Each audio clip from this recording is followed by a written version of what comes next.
Berlin, May 1945. The Third Reich? Toast. Hitler? Out of here. People are dancing in the streets, popping champagne, the whole 9 yards. Except out in the thick German woods, something's lurking.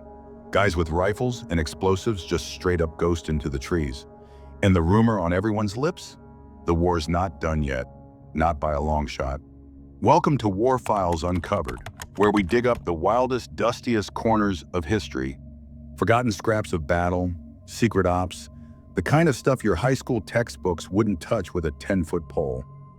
Hit that subscribe button, because trust me, what you're about to hear might just flip the script on how you see World War II's ending. Here's the thing, this story doesn't kick off with the chaos of battle, but with that creepy, almost deafening silence that comes after. Imagine it. Streets that used to rumble with tanks now just echo back your footsteps in this weird emptiness. The air still tastes like gunpowder, and the cobblestones are slick from a spring shower. The surrender's official. Nazi flags are being ripped off every building, stomped into the mud. But not all those boots pounding the ground are Allied. Some are vanishing. No jail, no firing squad, just gone. Into the shadows. Meet the werewolf. So what's the deal with these guys? Near the end, the Nazi higher-ups were, well, desperate. They cooked up this idea, a secret guerrilla army rising from the Reich's ashes, taking pot shots at the occupiers, blowing up railways, whacking collaborators, spreading pure panic. And the name, not random. In German folklore, the werewolf is this shape-shifting nightmare, half man, half beast, impossible to trace or kill. Basically, the boogeyman with a German accent. Except this wasn't just campfire talk. These dudes had legit weapons, training, and a grudge that could sour milk. Even before the final white flag, whispers started floating around. Allied codebreakers kept picking up chatter about hidden stashes in the woods, safe houses in sleepy villages where the curtains never twitch. Then April 45 and boom, Goebbels himself is on the radio, spitting venom, telling every German left standing to make life hell for the Allies. He's painting this picture of a future dripping with sabotage and blood. Most folks, they called BS, just more Nazi bluster, last-ditch nonsense. But in some corners, folks listened. Teenagers from the Hitler Youth, old-school SS hard cases, even random civilians who dodged every draft. These people started slipping out at night, melting into the countryside. Some grabbed only rifles and a scratchy blanket. Others were packing explosives, stolen maps, fake papers. Their oath was dead simple. The fight ain't over. By early May, Allied brass started hearing weird stories. A supply train outside Bremen derails. No enemy planes, no shelling, just gone off the rails. In Haida, an American MP is found in an alley. One bullet, his sidearm missing. Then these creepy leaflets start turning up all over. "The wolf hunts at night," scrawled in smeared black ink. To most regular folks, these rumors were equal parts dread and secret pride. Some thought the werewolf were lunatics who'd only make things worse. Others, quietly, kind of admired them. Last men standing, refusing to roll over. For the Allied occupiers, though, total nightmare. Was this a coordinated underground movement, or just a few angry guys with nothing left to lose? Good luck finding answers. The Nazi chain of command was in shambles. Anyone supposed to be running the werewolf? Probably dead, locked up, or just MIA. But the attacks and the paranoia kept spreading. Every explosion, every assassination just made the legend bigger. GIs sleeping with their rifles under the pillow. Soviet patrols creeping through villages, eyes glued to every rooftop. The Brits even printed up warnings. Help a werewolf, get the firing squad. A creaky old farmhouse outside Castle. Otto Weber, a kid, ear pressed to the floorboards, listening for boots clomping down the lane. Underneath, in a stinky root cellar, 3 ex-SS guys, no insignia, buzz cuts, hiding out for days on dry bread and smoked meat, waiting for a signal that might never come. Otto's mom? She's gone silent, ghostly pale. She already knows if the Americans find these men in her house, The whole family's done for. That's the real post-war Germany. Not just victory parades and ticker tape, but a country teetering between fear, revenge, and the last flickers of resistance, where the war never really ended. Berlin, right? Total wreck. Deep in the busted-up chancellery, some Soviet grunts stumble across this locked cabinet, like something out of a bad spy movie. Crack it open, and what do they find? Little wooden boss, each stuffed with a wad of cash, a handgun, and a creepy little instruction sheet. Basically, don't get caught, hit them when they're not looking, mess up their supplies, freak them out. Not exactly subtle, it's like guerrilla warfare 101, straight out of the shadows. But honestly, the scariest part wasn't the sabotage or the random gunfire in the night, it was not knowing. Nobody had a clue how many werewolf guys were actually out there. Some folks guessed thousands, others said, maybe just a few hundred crazy diehards. But let's be real, the panic they caused, way out of proportion to their actual numbers. Pure psychological warfare. Just the thought that the wolf could pop up anywhere, anytime was enough to keep people jumping at shadows. So summer 40 rolls around, Nazis officially toast, war's supposed to be over, right? Not really. In the alleys behind all those bombed-out buildings and out in the spooky woods, a whole new game kicks off. No battle lines, no uniforms, no neat wins or losses, just a handful of stubborn guys melting into the darkness. No surrender, just whispers and shadows. The kind of war that keeps you up at night. The werewolf's first real bite? Not some shadowy ambush deep in the Black Forest or whatever. Nope, right smack in the middle of Hamburg, of all places, a city trying to pretend life could go back to normal. Late May 1945. Chill in the air, that river, stink hanging around, streets empty because the Allies said so. A line of American trucks just kind of cruising down the main drag, headlights barely on, engines rumbling off the buildings. The GIs inside, totally relaxed, probably thinking more about hot chow than any leftover Nazis. I mean, the war was supposed to be done, right? Then, boom, out of nowhere, the lead truck just explodes, flips over like a toy. Glass, fire, chaos. Suddenly, there's gunfire from the rooftops, just flashes in the dark, enough to make everyone hit the deck. Barely 2 minutes max, and it's over. 3 Americans dead, a couple more bleeding out on the stones, and the attackers? Gone, ghosts. Nobody saw a thing, or at least nobody's talking. But some investigator pokes through the wreckage and finds this nasty little calling card. A wolf's head, all rough and tar-smudged, hammered to the wall.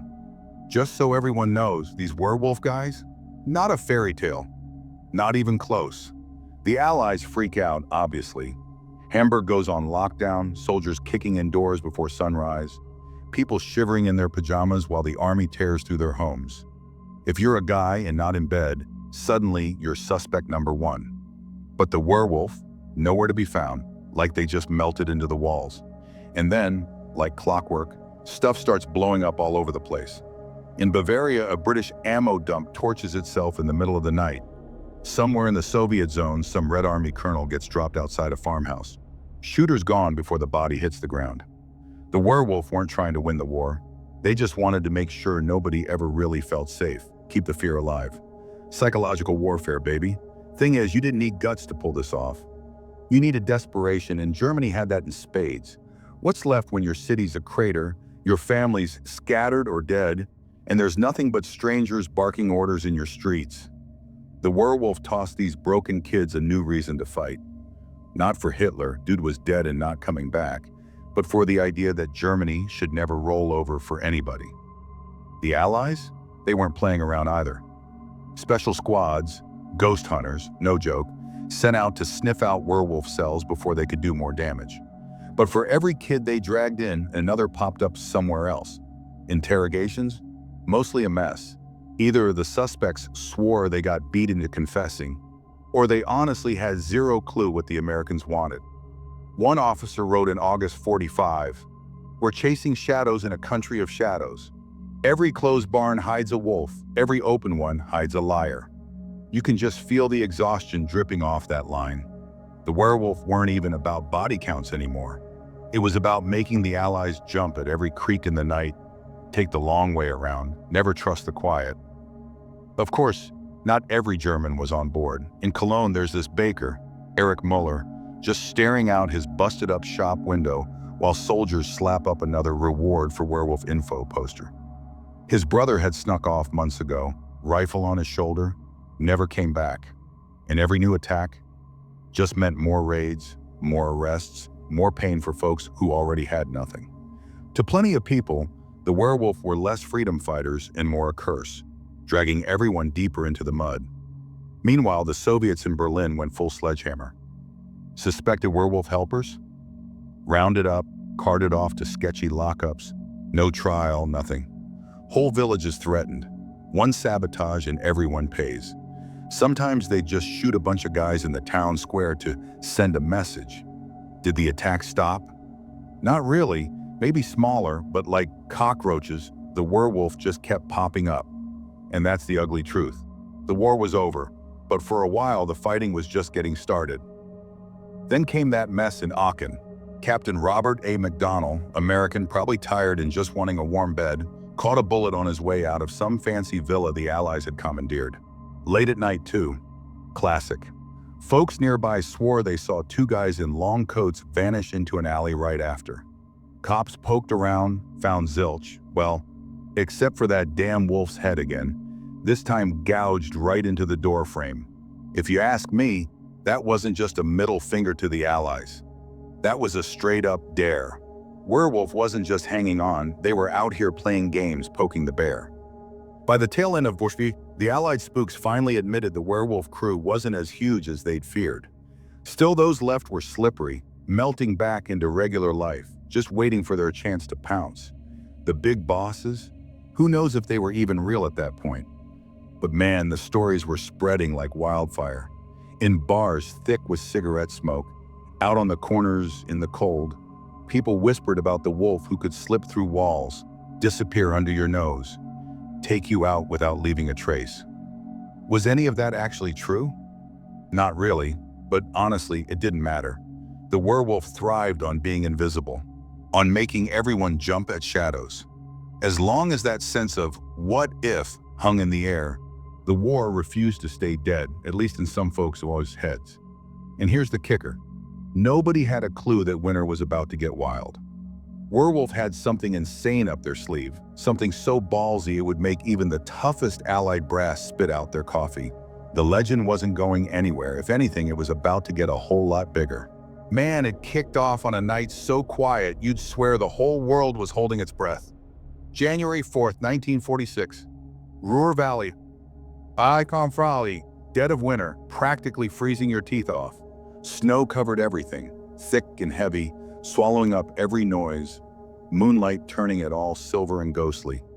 Allied patrols slogged down icy back roads, moving slow, breath fogging in the cold, boots crunching on old snow. War's been over for 8 months, but you could see it in their eyes. They still walked like the darkness could swallow them whole. Out on the edge of Essen, cramped in a barely lit farmhouse, you had 7 guys huddled around a lantern, faces flickering yellow in the gloom. Ex-Wehrmacht and SS, no uniforms anymore, just beat-up civilian coats. Center of the table, a battered map, corners pinned with rifle mags. One guy, all skin and bones, traced out a route with his gloved finger. Voice low, steady, the mission. Hit the Allied MP's headquarters in the city. Get in, hit hard, get lost even faster. This wasn't some revenge fantasy. This was a warning shot, a message so loud the occupiers would choke on it. Just 2 days before, a messenger showed up with a scrap of paper. Neat handwriting, all business. Wolf's head stamped at the top. Underneath, the hunt begins again. For these men, that wasn't just an order. It was a blood oath. The werewolf wasn't dead yet. Before dawn, they moved out, darting through alleys, ducking down side streets, boots barely leaving a mark in the snow. Light packs, just enough, explosives, pistols, a grenade or two. Nothing that'd slow them down, air freezing enough to stab your lungs, but they moved like ghosts. Guys who've spent way too long dodging spotlights. Bang, 3:42 a.m., everything shatters. One muffled blast in a British supply truck outside HQ turns into a fireball, black smoke curling into the night. Brits scramble to put it out. That's when the werewolf crew hits, two spraying bullets from a rooftop, others lobbing grenades at the front. Windows explode, rifles crack. 5 minutes of pure chaos. Then they're gone, melted into the shadows, leaving behind fire, blood, and the stench of burning gas. By the time British reinforcements stumble in, it's already gone eerily quiet. One guard sprawled by the gate, not moving. A young corporal, hands shaking, points to an alley, but the snow's just a mess of slush, like the earth swallowed them up. On the wall near the entrance, thick black paint spells it out. The wolf hunts in winter. Word spread like wildfire. The timing freaked everyone out. January's supposed to be dead season for rebels. Too cold, too hungry, nobody's supposed to be this organized. But here's the werewolf, back from the dead, making allied brass sweat. Counterintelligence guys swarm everywhere, grilling locals, tearing through barns, flipping over every rock. Nothing. No one caught. And then, like clockwork, more attacks. A railway bridge outside Dortmund. Boom, blown up. Supply runs stalled. In Dusseldorf, ammo depot goes up in flames, so hot people miles away claim they saw the glow. Every time, same calling card. A scrawled wolf's head, ugly and obvious. To the Allied press, total disaster. Papers back home screaming that Germany's still at war. Soldiers' parents flooding command with letters. Why are our boys dying after victory? For commanders, Werewolf wasn't just a pain in the ass. It was unfinished business. A nasty little reminder that wars don't end just because you say so. Sometimes they just go underground and wait for the next cold night. Most folks had no clue the werewolf stuff popping up all over the map wasn't just chaos for chaos' sake. Nah, there was a plan, or at least someone pulling strings behind the curtain.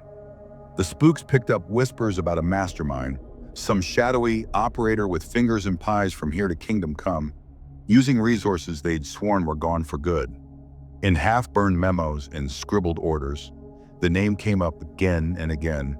Der Schattenwolf, the Shadow Wolf. Who, what, could have been a lone psycho, maybe a code name for a whole crew?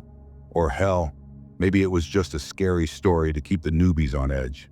But man, by the time winter 1946 rolled around, the Shadow Wolf was basically Bigfoot for GIs. Every barracks had some nervous guy muttering about him after lights out, always glancing over his shoulder like the boogeyman might pop out of the shadows. And well, turns out, spooking themselves wasn't totally off base. A few weeks later, Werewolf pulled off a stunt so wild, so in your face, it rattled the brass straight out of their shiny boots. Not some sneaky sabotage either. This was a full-on daylight special, look what we can do, kind of thing. Right in a spot everyone thought was untouchable. Guess the wolves weren't quite done howling yet. Man, that morning was just asking for trouble. No wind, just that heavy gray sky that makes you feel like you're living inside a cold ashtray. February 1946, post-war Germany, and the Werewolf crew finally decided they'd had enough of lurking in the dark. No more blowing up trucks or picking off stray patrols. Nah, this time, they were gunning for the big fish. The British military HQ in Dusseldorf. Used to be a city hall, all pomp and fancy stone, but now it was patched up with scars and wearing the Union's Jack like a bad joke. Brits at every door, bored soldiers with cold hands, and locals scuttling by, eyes glued to the pavement. Then at 10:16, right when the city was about as awake as it ever got, this black Opel sedan creeps up like it's just another boring government car. Driver's got his hat pulled down, scarf hiding his chin, looking like he's dodging both the cold and the law. Next to him, another guy, nothing remarkable except for that satchel he's clutching like it's his lunch. The guards don't even bother to give them a second look. Suddenly, passenger dude hops out, super smooth, like he's done this 50 times in his head. He sets the satchel down by the gate, real careful, and just strolls away. The guards finally twig that something was off. Start yelling. One of them lunges, but it's already too late. Boom. The whole world just rips open. That satchel wasn't packed with paperwork, obviously. It's an explosive, wired quick and dirty, but it does the job. Gates gone, windows explode for blocks, people hit the deck. Chaos, and right then 2 more guys pop out of the crowd, faces covered, pistols out, shooting at anyone in uniform still upright. It's over in less than 2 minutes. But by the time the smoke clears, 3 British officers are dead, others bleeding on the ground, and the Werewolf boys have melted into the back streets like they were never there. People started telling stories. You know how it goes. They were ghosts, one shopkeeper insists, swears he saw them duck into a dead-end courtyard. But when the Brits checked, it was empty. Another says they were street cleaners earlier, pushing carts full of brooms.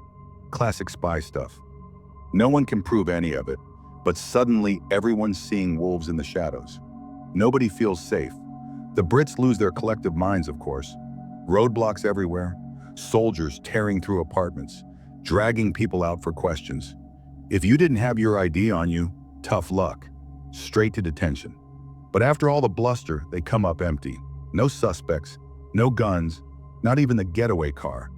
Just a big, ugly crater and a wolf's head painted on the wall in thick black strokes, taunting them. The newspapers try to play it cool, call it some nutcases acting alone, but nobody really buys that. Not in the ranks anyway. The whole thing was too slick, too coordinated. You don't pull off a stunt like that without someone smart calling the shots. And that's when the rumors about Der Schattenwolf start swirling. Word is the big boss himself was in town that morning, watching the fireworks from some hidden hideout, making sure everything went off without a hitch. If that's true, he's got guts. And the Allies are looking like chumps. But here's the kicker. Not everyone in Dusseldorf is scared. Some folks, the ones nursing old wounds and grudges, they're actually impressed. In smoky back rooms and beer halls, people lean in close and whisper. The wolves still have teeth. You can practically hear the admiration in their voices. What the Brits didn't get, not yet anyway, was that this wasn't just some random flare-up. This was just the opener, the first punch in a fight that was about to get a whole lot uglier. The plan? Keep the occupiers jumpy, make them crack down harder and harder, until the people they're supposed to be protecting start turning against them. And somewhere out there in the rubble, Der Schattenwolf is already drawing up the next move. The next target? Oh, it's a good one. He's planning to hit the Allies where it'll really sting, right in the middle of their own victory party. May 8th, 1946. 1 year since Germany threw in the towel. Across Europe, the Allies really went all out. Parades, blaring speeches, soldiers strutting their stuff, just in case anyone forgot who'd come out on top. In Hamburg's British sector, they had the whole thing choreographed to the second. Troops in crisp uniforms, bands pounding out anthems, and civilians herded to the curbs, sometimes by choice, sometimes because, well, you didn't really get a choice. Flags everywhere, bright as hell against that washed-out spring sky. The air was thick with drums, horns, boots thumping on the cobblestones. And yet, beneath all the noise and banners, the werewolf had their eyes open. For weeks, rumors had been slipping through the cracks. Someone's planning to hit the parade. Explosives sneaked past checkpoints. Guys gliding in on fake papers. Allied intelligence? Most of them rolled their eyes. Who's crazy enough to shoot up a parade in broad daylight, packed with soldiers and gawkers? Not even the werewolf, supposedly. Too risky. Except that's exactly what Der Schattenwolf was betting on. Everyone letting their guard down. Up in a cramped attic, overlooking the parade route, 3 men sat on the dusty floor, hunched over this long, skinny crate. Shutters shut tight, the air smelling like oil and old wood. One of them, hands rock steady even with the drums pounding outside, cracked open the crate. Inside, a German MG-42. That old beast, same kind that shredded Allied lines back in Normandy. They put it together quick, almost bored, like they'd done it 100 times because, well, they had. The window had a narrow slit, just perfect for lining up a shot. At exactly 11:03 a.m., the parade drifted right into their sights. Soldiers in perfect formation, rifles catching the sunlight, civilians waving or just standing there pretending to care. The drums got louder, drowning out the little click of the gun being cocked. Then, bam, gunfire. Loud, ugly, like someone ripping a bedsheet. All hell broke loose. Soldiers hit the ground, civilians screamed, bands stopped dead. Bullets tore through the front lines, men dropping where they stood. Someone yelled, "Sniper!" which honestly didn't quite cover it. This wasn't exactly subtle. From the attic, the gunner raked the street with short bursts, aiming for the officers first. The other two fed ammo and watched the door, because they knew this wouldn't last long. Sure enough, just as they were lining up another volley, a hiss, smoke grenade, rolling across the floor, spewing out thick white fog. The gunner squeezed off a few wild shots but couldn't see squat. They grabbed what they could and ducked through a hole in the floor, straight into a hidden crawlspace. British troops stormed in seconds later, but the attic was empty. Only the MG-42 left behind, still hot, almost like a big middle finger to the occupiers. Down in the street, cases. Medics everywhere, the parade totally shredded. 5 dead, 17 wounded, that's what the official report said. But honestly, the real damage was in everyone's heads. That attack cut right through the Allies' tough guy act. Middle of the party, 100 people watching, and the shooters just vanished. Not a trace. Didn't take long for the manhunt to kick off. Posters went up overnight, rewards offered, curfews stretched longer. Harbor a werewolf? You're dead, no questions. Of course, that just made people angrier. In Hamburg's bars and the smoky back rooms, people started whispering about the parade wolves. Sometimes with a little fear, sometimes with a twisted grin. The Allies stopped wondering if the werewolf could hit them. Now the question was, how far would these guys go? And Der Schattenwolf seemed hell-bent on finding out, dragging the occupiers into a fight that was getting darker and weirder by the day. Next round? Forget parades and big crowds. The real game would play out in rural Germany, out in the woods where you couldn't tell a farmer from a fighter, and whole operations could just disappear into the trees. Good luck controlling that. By the time summer '46 rolled around, the cities were crawling with checkpoints and twitchy patrols. Curfews everywhere, but out past the edge of the streetlights, whole different world. Out there, the roads just shrank down to skinny old tracks winding through fields. Villages sat like they'd been carved out of the mist. And the woods, man, those woods, felt endless, pressing in close and thick. For the Allied troops, it was the kind of place that just ate people. You'd lose sight of your own bootlaces, and sound bounced around until you couldn't trust your own ears. That's where the werewolf crew dug in, way off the radar, building their hideouts in the underbelly of nowhere. Intelligence called them sleeping villages. Looked normal enough when the sun was up, kids in the street, smoke from the chimneys, all that jazz. But after dark, whole mood flipped. Places turned into little hives of resistance. Somewhere out in the Hunsrück, there was a village where, swear to God, every guy with 2 working legs was werewolf. By day, they were just farmers, but come nightfall, they swapped pitchforks for rifles. Weapons stashed under the floor, explosives in with the grain, even the kids were in on it. Messages stuffed into their shoes as they darted through the trees. One August night, an Allied patrol just, poof, vanished near one of these places. Their last radio call was just static and panic, then nothing. When backup finally rolled up, all they found was an empty road, a busted-up Jeep ditched in the weeds, windshield shattered, blood in the gravel. Not a single body. Tracks headed into the woods, then disappeared like the forest had swallowed them whole. Creepy as hell. After that, soldiers started seeing ghosts everywhere. Every snap of a twig, every gust of wind. Suddenly, you're convinced it's an ambush. They started rolling out in bigger groups, thinking safety in numbers. But honestly, that just made them stick out like sore thumbs. Werewolf didn't bother with big shootouts. Nah, they set traps. Bridges wired to blow, mines under the dirt. Sometimes a farmhouse would just go up in flames the second troops ducked inside.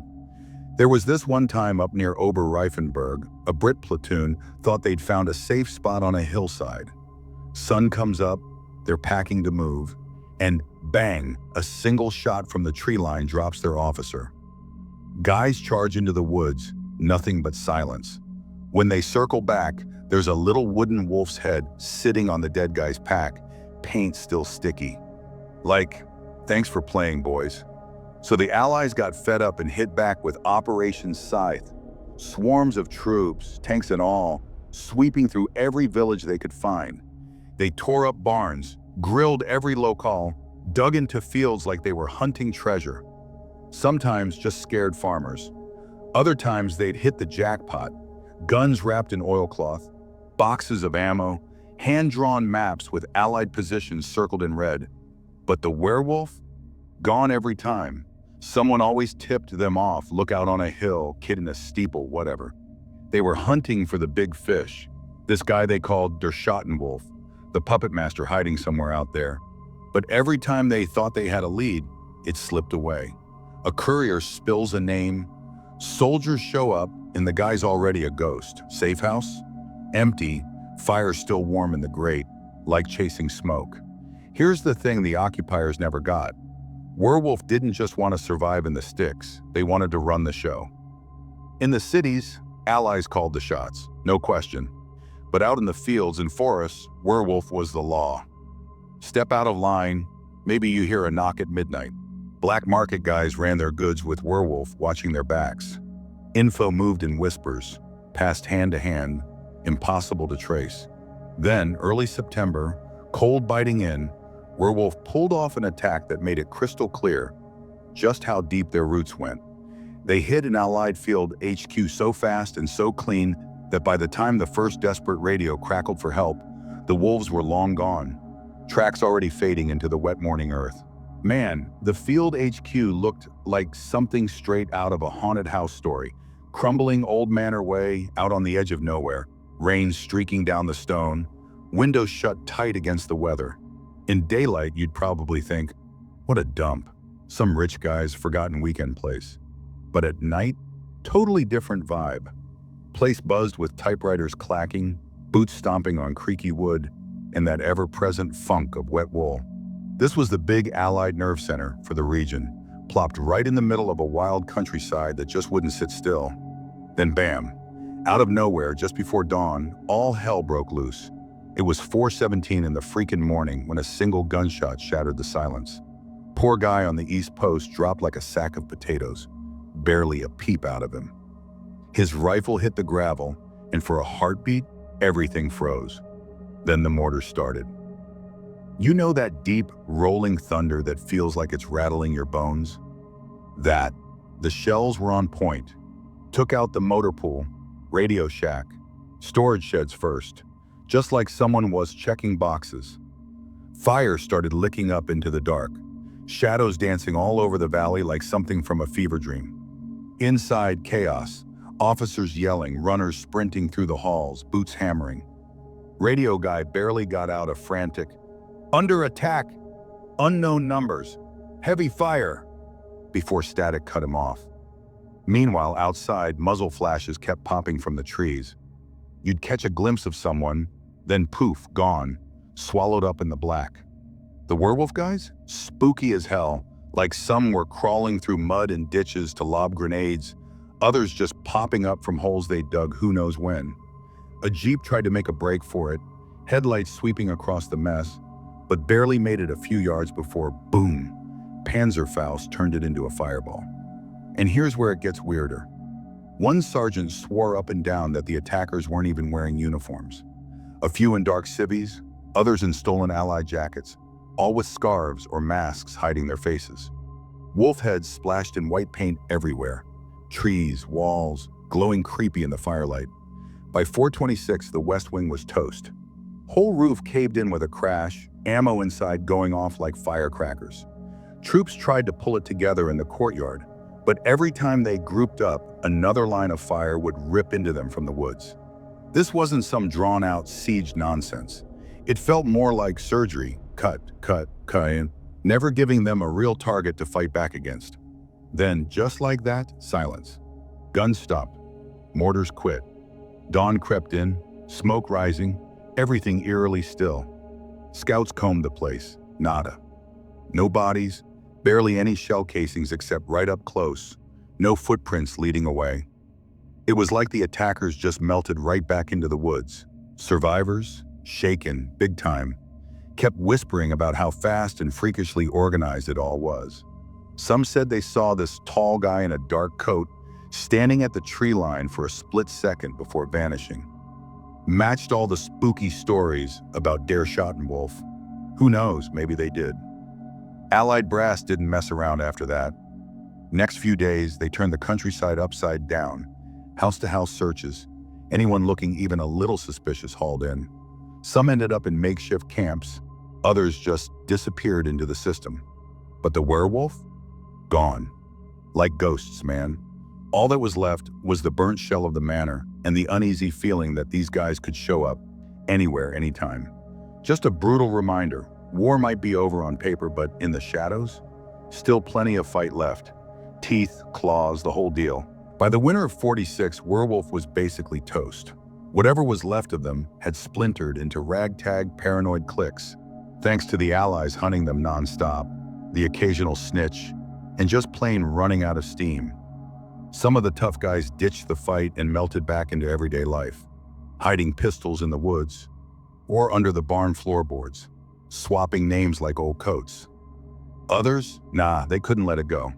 For them, every tiny act, a slashed phone line, a train off its tracks, that single rifle shot out of nowhere, was another stubborn breath in a war that should have been dead and buried. Over in the Rhineland, American MPs kept scratching their heads over warehouse fires that kept popping up. Food, fuel, gear for the occupation troops, all going up in smoke. And these weren't just clumsy accidents. Stuff was burning inside locked buildings with guards out front. Meanwhile, in the French zone, the gendarmes started getting weird reports. Shadowy figures in hoods, lurking at crossroads in the middle of the night, hijacking carts and making off with whatever was inside. Folks started whispering again, saying the werewolf was still out there, hiding in plain sight, waiting for the right moment to bite. But the creepiest bit? That was up in the Harz Mountains. The Brits sent a handful of engineers to tear down some leftover Nazi radar junk on a ridge. They just vanished.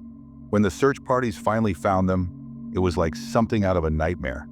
Bodies dumped together in a shallow grave, wrists tied, a rough wolf's head hacked into the nearest tree. Snow covered most of it, but the message was loud and clear.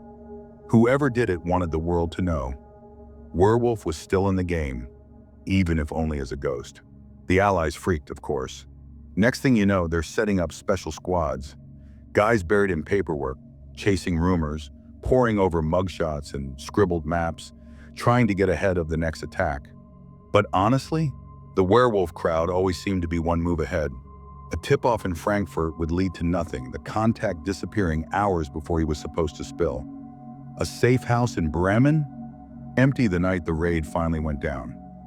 So much for airtight plans. Fast forward to '47, things were mostly quiet.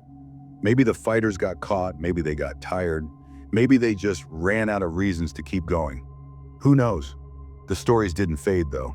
People still talked about old guys in nowhere villages who could dig up a hidden pistol at a moment's notice, or battered Nazi flags stashed under loose floorboards, or secret passwords whispered in barns during a thunderstorm. In the bars and train stations, Werewolf had turned into something else. A campfire tale, a warning, a legend you'd tell over cheap schnapps to make the night pass faster. Years ticked by. Then, buried in some forgotten government archive, someone found a file. No label except for one word, barely readable. Werewolf. Inside, dozens of photos, most of them blurry as hell, of shadows in the trees, wolf symbols painted on crumbling walls, corpses with guns still clutched in stiff hands. One report, dated 1952, mentioned probable werewolf action against a Soviet truck in East Germany. And then, nothing. Silence. So was werewolf real or just a boogeyman blown up by propaganda? Depends who you ask. Some folks say it was just a bunch of scattered diehards, hyped up for politics. Others swear that in the wreckage of Nazi Germany, some people really did keep fighting. Not because they thought they'd win, but because war was the only thing they understood anymore.